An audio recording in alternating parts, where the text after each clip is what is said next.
Hey everyone, I'm Nerd Queen Alexis and welcome back to the channel. Today we are answering all of your questions. So if you have a question and want it answered, comment in the comment section down below and put the word question before your question. That way it's easier to filter and easier to find for me. So today's question comes from one of you guys and is kind of an interesting one. So here we go. Because it can translate across the hive fleets, taking its experience and memories with it, does the Swarmlord technically count as a demon? And if so, can it be dealt a true death? Also, who would win, the 40k Swarmlord or the StarCraft Queen of Blades? Unfortunately, I don't know enough about StarCraft, but I can say that its characters are way more interesting than the 40k ones. And honestly, I wish GW would retcon Tyranids to be more like their StarCraft equivalents, because StarCraft is based off of 40k, if you don't know this, and StarCraft is just way more interesting for Tyranids anyway, or Zerg, than the Tyranids ever will be. Tyranids are boring AF. Okay, but let's get into this.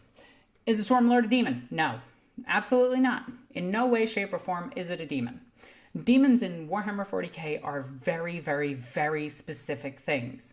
It's also why I hate the theory that Celestine is a demon, because she's fucking not. Not only is she not, she's the anathema of demons. She's the complete opposite of a demon. So no, Celestine is also not a demon. The Legion of the Damned are not demons. They are spawned from the warp, but that does not make them demons. Enslavers are not demons. Warp crocodiles are not demons. Other Xenos races that are partially infused with the warp are not demons. Okay, but it is kind of cool that the Swarmlord... let's answer the second part of this. Can it be dealt a true death? No. Tyranids do not care about a true death or anything like that. There is no individuality within the Tyranids, which also makes them really fucking boring. So the Swarmlord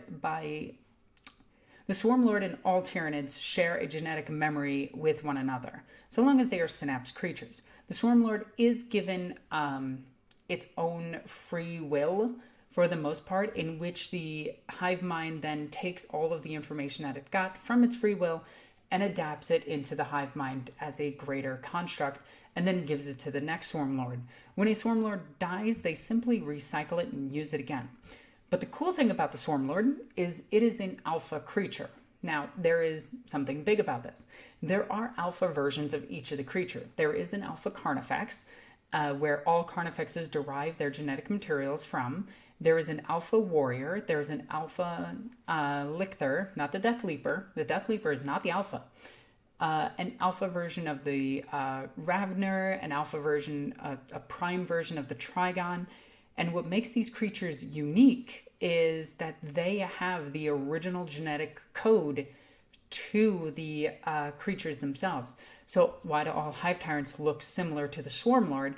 Is because they share a genetic ancestry with the Swarmlord directly. It's kind of like from us to great apes, which we are great apes, but, you know, to like I think it's Homo erectus.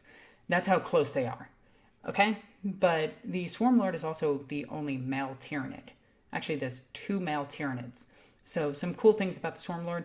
Even by the own hive mind, it refers to the Swarmlord as a male. So it's kind of like a male ant. And I always viewed the Hive Tyrants as the male ants, where the Norn Queens were the true alpha creatures of the entire swarm. They were the queens after all. They took care of everything.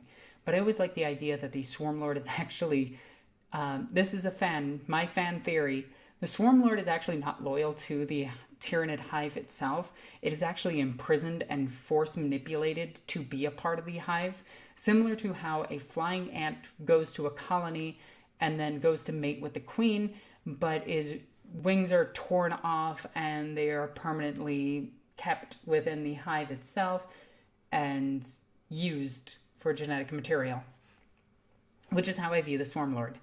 But that's my fan theory. I would love it if Tyranids actually got characters and could talk and actually had in-depth storytelling, because right now they are just raw, I eat things. Why do you eat things? Well, it's so that we can grow and expand. And no, they don't eat things because they are hungry. Tyranids they are endlessly hungry, but it doesn't mean that they need food to survive. Tyranids can go into the Umgarl factor, or they can just go dormant for millions of years.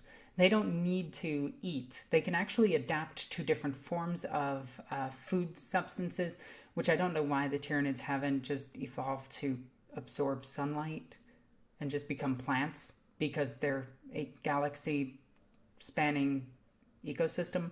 So it would make sense that the Tyranids are losing more energy trying to hunt down everything and rip a planet apart than just, I don't know, putting up a giant leaf next to a sun and just absorbing it for the next few thousand years and being perfectly fine and just constantly growing off of that.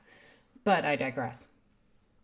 I guess it's because there's no, because its roots can even stretch out to asteroids and just absorb the water from them. Tyranids are dumb. GW is dumb. But no, the Swarmlord is not a demon. Demons in 40k come strictly from the gods themselves, and demons are aspects of their god. Now, I know a lot of people are going to be like, well, Celestine is an aspect of God. Celestine is the daughter of the Emperor, one of the daughters of the Emperor. She is a star child. So she is half Emperor juice, half something else. We don't know. She might actually be related to Urda. That's my theory again. My theory is that Urda and the Emperor's daughter, or Astarte and the Emperor's daughter, is actually Celestine. Because Celestine has lived thousands of lives and has a genetic lineage. Also, she is fucking real and she is there. Like, when she is in full space, she actually takes up space. She is physical, where demons are not physical. No matter what they portray themselves as, demons are not physical. They cannot enter this realm unless they possess something. And that's how they get a more physical body, is they mutate people into looking like them, or mutate creatures into looking like them. But in reality, they just augment the reality around them to allow their presence momentarily there. And then they need something to bind to, and then once that bind is broken, the demon is banished. Demons are defeated by willpower and not any physical damage. You can hit a demon with a hammer as much as you want. This is a hammer noise motion. Nothing else. There is nothing, suggestive about that in any way, shape, or form.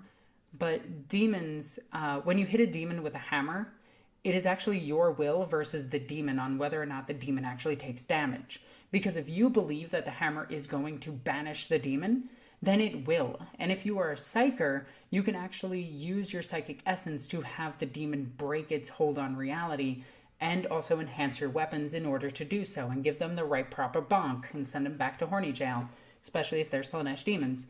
Literally, Begone Thought works on Slaanesh. You can Begone Thought a Slaanesh demon. Not even joking. It's an actual thing. You can also do mathematics and confuse them and banish them that way. So yeah, I'm pretty sure none of those strategies would work on the Swarmlord. The Swarmlord would just stand there and be like, and you'd be dead. So yeah, thanks for the question. That's pretty much it. Tyranids all can do this. It's not just the Swarmlord. Swarmlord just has a bit more free will than the rest. So, thank you for the question again. As always, I'm Northern Queen Alexis. I love you guys. Bye.